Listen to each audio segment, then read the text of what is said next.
नमस्कार महोदय, माननीय प्रधानमंत्री जी, मैं रोशनी राजकीय कन्या इंटर कॉलेज विजयनगर गाजियाबाद उत्तर प्रदेश में 11वीं कक्षा की छात्रा हूँ। मान्यवर, मेरा प्रश्न यह है कि मुझे आश्चर्य है कि क्या छात्र परीक्षा से डरते हैं या अपने माता पिता और शिक्षकों से? क्या हमें परीक्षा को बहुत गंभीरता से लेना चाहिए जैसे कि हमारे माता पिता या शिक्षक हमसे उम्मीद करते हैं, या बस त्योहारों की तरह उनका आनंद लें? कृपया हमारा मार्गदर्शन करें। धन्यवाद। थैंक यू रोशनी। 5 नदियों के क्षेत्र, गुरुओं की भूमि स्थित समृद्ध राज्य पंजाब के भटिंडा से 10वीं की छात्रा किरणप्रीत इसी विषय पर अपना प्रश्न पूछना चाहती हैं। किरणप्रीत, कृपया अपना प्रश्न पूछें। Good morning, Honorable Prime Minister Sir. My name is Kiranpreet Kaur of class 10th. I study in Doon Public Senior Secondary School, Kalyan Sukha, District Bathinda, Punjab. Sir, my question to you is, how do I deal with my family's disappointment if my results are not good? I don't have negativity against my parents, because I know they need more reassurance than I do. Thank you, sir. Please guide me. धन्यवाद Kiranpreet. Honorable Prime Minister Sir, like many of us, Roshni and Kiranpreet also find it a challenge to deal with the expectations of their parents and teachers. We look forward to your advice. Honorable Sir. रोशनी, क्या कारण है कि आपने जब ये सवाल पूछा तो सबसे ज्यादा तालियां बजी? क्या कारण है?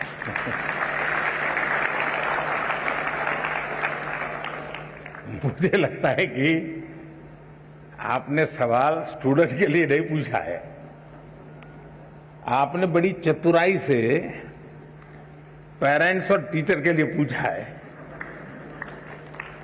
और मुझे लगता है कि आप चाहती हैं कि मैं आज यहां से हर एक के पेरेंट्स को और टीचर्स को कुछ यहां से कह दूं ताकि आपके काम आ जाए।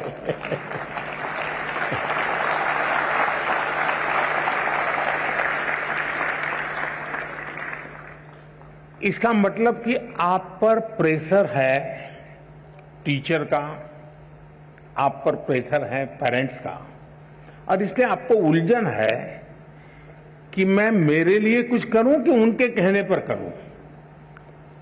अब उनको समझा नहीं पा रहे हैं और मैं अपना छोड़ नहीं पा रहा हूं। ये आपकी चिंता मैं महसूस कर रहा हूं। मैं सबसे पहले तो पेरेंट्स को और टीचर्स को ये जरूर कहना चाहूंगा कि कृपा करके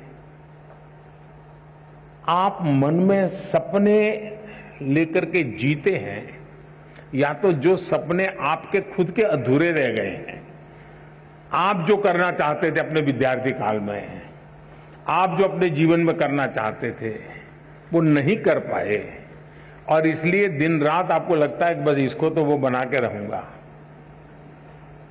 यानी आप अपने मन की बातों को, अपने सपनों को, अपनी अपेक्षाओं आकांक्षाओं को अपने बच्चे में एक प्रकार से इंजेक्ट करने की कोशिश करते हैं।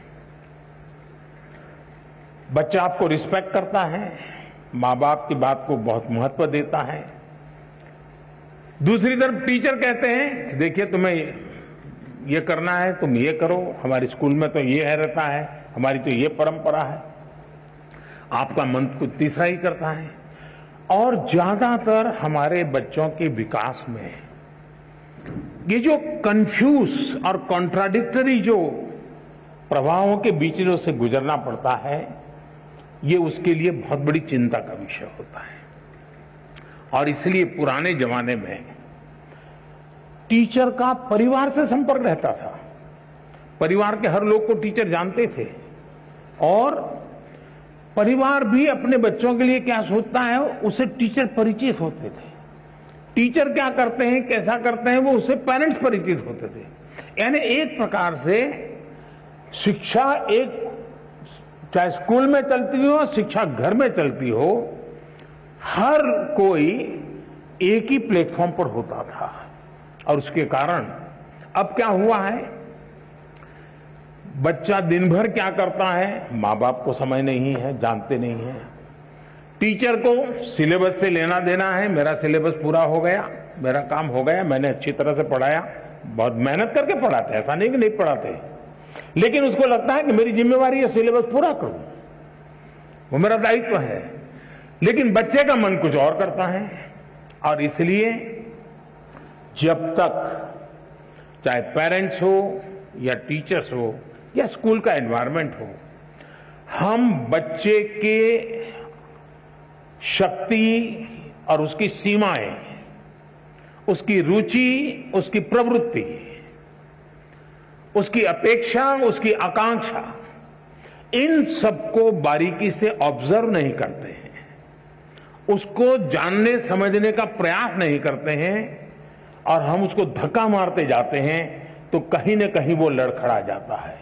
और इसलिए मैं रोशनी के माध्यम से सभी पेरेंट्स को, सभी टीचर्स को कहना चाहूंगा कि आप अपने मन की आशा अपेक्षा के अनुसार अपने बच्चों पर बोझ बढ़ जाए, इससे बचने का प्रयास करें।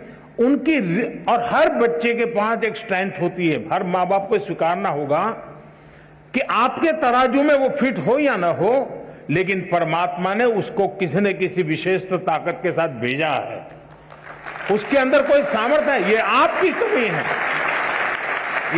ये आपकी कमी है कि आप उसके सामर्थ्य को पहचान नहीं पाते हो। ये आपकी कमी है कि आप उसके सपनों को समझ नहीं पा रहे हो, और इसलिए दूरी वहीं से बन जाती है। और मैं चाहूंगा बच्चों से कि आप प्रेशर के बीच भी, अब ये तो मैं नहीं कहूंगा कि मां बाप का मत सुनो, मैं ये तो नहीं कहूंगा टीचर की बात मत सुनो, ये तो सलाह ठीक नहीं होगी, सुनना तो है ही है, वो जो कहते हैं उसको समझना है, लेकिन हमें उन चीजों को स्वीकार करना है जो हमारे भीतर बहुत सहज रूप से, आपने देखा होगा धरती भी वैसे तो निर्जीव लगती है, एक बीज बोएंगे तो उसमें से कुछ नहीं निकलता है, लेकिन उसी धरती पर दूसरा बीज बोएंगे तो बहुत कुछ निकल के आता है, बहुत बड़ा वटवृक्ष बन जाता है। दोष धरती का नहीं है, कौन सा बीज बोया है उस पर है। और इसलिए आपको पता है कि कौन सी चीज आप आसानी से अडॉप्ट कर लेते हैं, कौन सी चीज आपको मन के साथ एकदम उसमें आगे बढ़ जाते हैं। आप जी जान से उसमें जीतते जाइए, आपको कभी बोझ महसूस नहीं होगा। और शुरू में शायद शुरू में रुकावट आएगी, लेकिन बाद में परिवार गर्व करने लग जाएगा, हाँ हम तो सोचते थे कि इसमें ये बहुत अच्छा किया, आज तो हमारा नाम रोशन हो गया, चार लोगों के बीच में बैठते हो तो तारीफ होती है। जो कल तक आपको ताकत को स्वीकार नहीं करते थे, वो आने वाले समय में आप ही के ताकत का गौरवगान करना शुरू कर देंगे। और इसलिए आप हंसते खेलते उमंग के साथ जो मिनिमम रिक्वायरमेंट है उसको पूरा करते हुए, अतिरिक्त जो सामर्थ्य है उससे जोड़ते हुए आगे बढ़ेंगे, आपको बहुत फायदा होगा।